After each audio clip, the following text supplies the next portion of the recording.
Yield 6 minutes to the gentleman from Virginia, Mr. Garrett. Thank you, and thank you to Mr. Gianforte.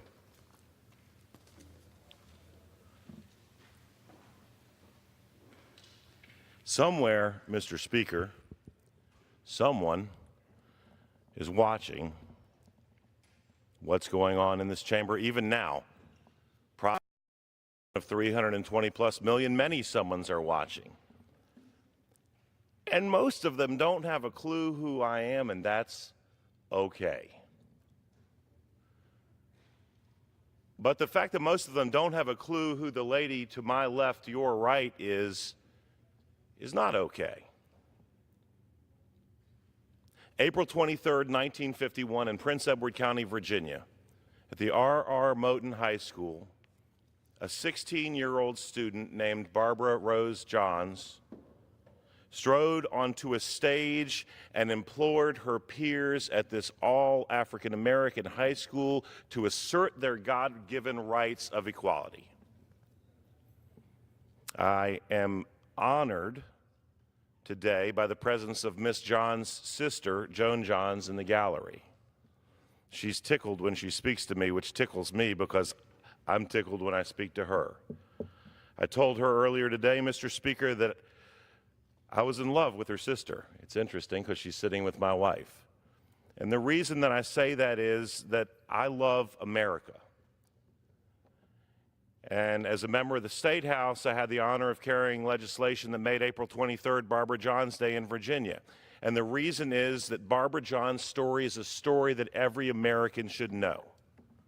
Someone had the temerity to tell me, as I worked towards creating Barbara Johns Day, that's black history.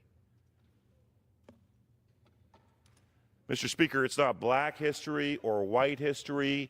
It's American history, and America is not black or white or brown. America is an idea.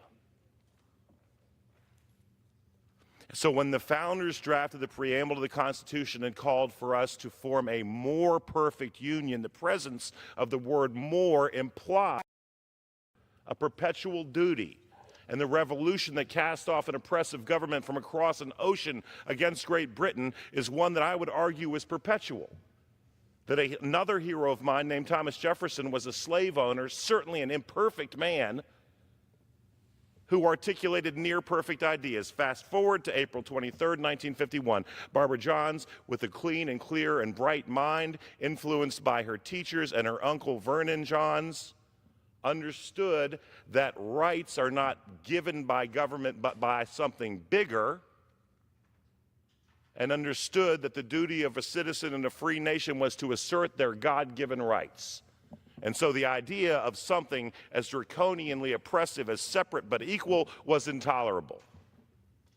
And so that day she implored her students to walk out of the Moton High School and the tar paper shacks and the leaking roofs and to demand equality not of outcomes but of opportunity, because that is what America is supposed to be, without regard to gender, without regard to race, without regard to faith. Now, what that manifested itself in was a court case, Davis versus Prince Edward County.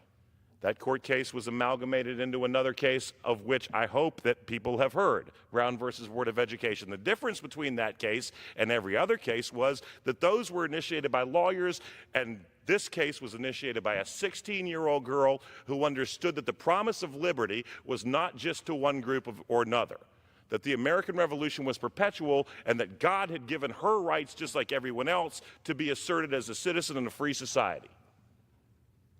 And so the fact that people watching don't know who I am is fine by me, but the fact that our students don't understand what America is supposed to be, not black or white or brown, but an idea wherein all people are created equal, with an opportunity to succeed based on their work and their merit, that's not okay. As a result, Mr. Speaker, we filed H.R. 5561, the Barbara Johns Congressional Gold Medal bill.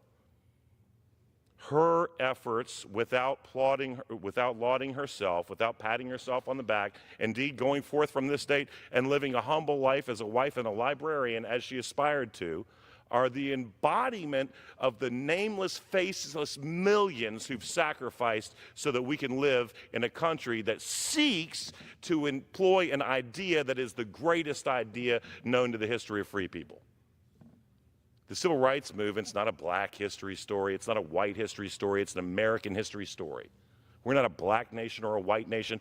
We are a nation built on an idea, and our students and our posterity need to understand that what makes us great is that this right, fought for by people like this lady, isn't universal. So, Mr. Speaker, I hope that if the president's watching, he'll file a Presidential Medal of Freedom. I hope that if members or staff are watching, they'll sign on to the Barbara Rose Johnson Congressional Gold Medal Act.